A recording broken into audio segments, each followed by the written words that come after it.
Have you ever just stopped and stared up at a skyscraper or driven across a massive bridge and wondered, how on earth did they build that? Well, today we're opening up the digital toolbox that makes all of it possible. Seriously, think about it for a second. How do you start a project that massive?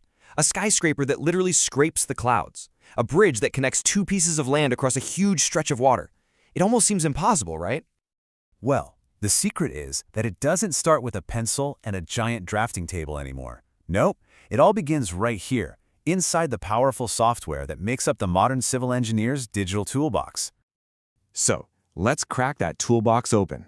The very first step before a single shovel hits the dirt is to build the entire project on a digital construction site. We're creating the master blueprint, not with ink, but with pixels. And the core idea behind all of this is something called BIM, Building Information Modeling. Now, don't let the name fool you. This is way more than just a 3D model. Think of it like the project's central brain. It is the single source of truth, and that is a game changer. It means the architect, the structural engineer, the plumber, they're all looking at the exact same plan. That alone prevents the kind of billion-dollar mistakes that used to happen all the time.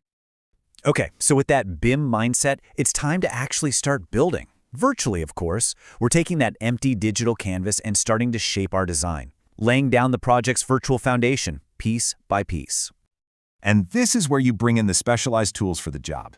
You see, to create a digital twin, that's a perfect data-packed replica of the building. Engineers are going to turn to something like Autodesk Revit.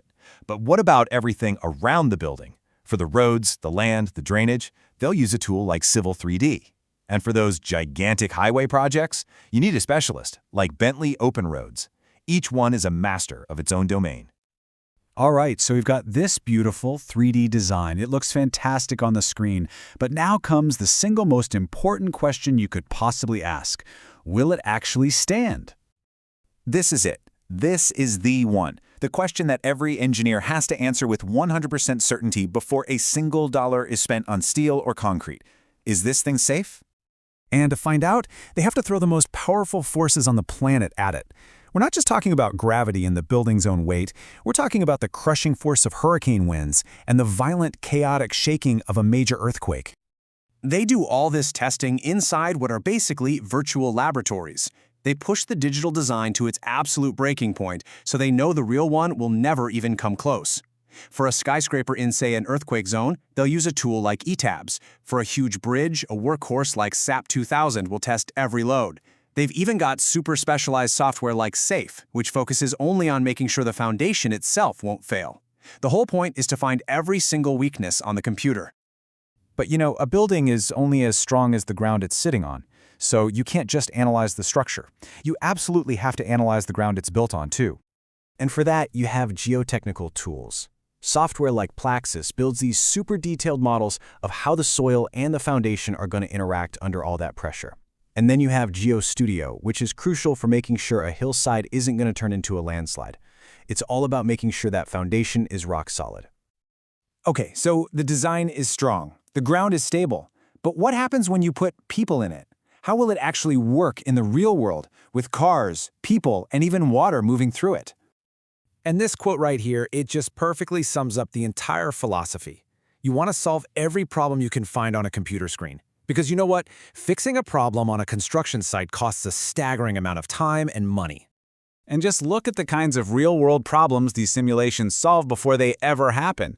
Worried about traffic jams? A tool like PTV Vissim can model the traffic for an entire city. Need to know if a fire truck can actually make that tight corner in the new parking garage? AutoTurn will tell you. And this stuff saves lives too. Tools like HE-SU-RAS can model exactly how a river will flood, which helps engineers design defenses that protect whole communities. All right, our digital model is designed, it's been stress tested, it's been simulated, it's ready. So now we need that final crucial piece, the master plan for how to actually build it in the real world. And this is where project management software steps in. You know, for the true mega projects, we're talking stadiums, airports, that kind of thing, the industry turns to the heavyweight champion, Primavera P6. For most other jobs, the super versatile Microsoft project is the go-to. Both of them create a precise step-by-step timeline for thousands of tasks. But wait a minute, that creates a whole new problem. You've got the structural plans, the plumbing plans, the electrical plans. how do you make absolutely positively sure that a plumber isn't about to install a pipe right where a giant steel beam is supposed to go? This is where the real magic happens. Using a tool called Navisworks, engineers take all those different 3D models and merge them into one. Then, and this is the amazing part, they link that model to the construction schedule. They add the fourth dimension, time. And you can literally hit play and watch a video of the entire project building itself week by week.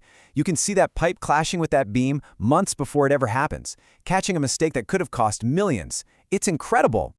And you know, all of this is moving towards an even more amazing future of automation.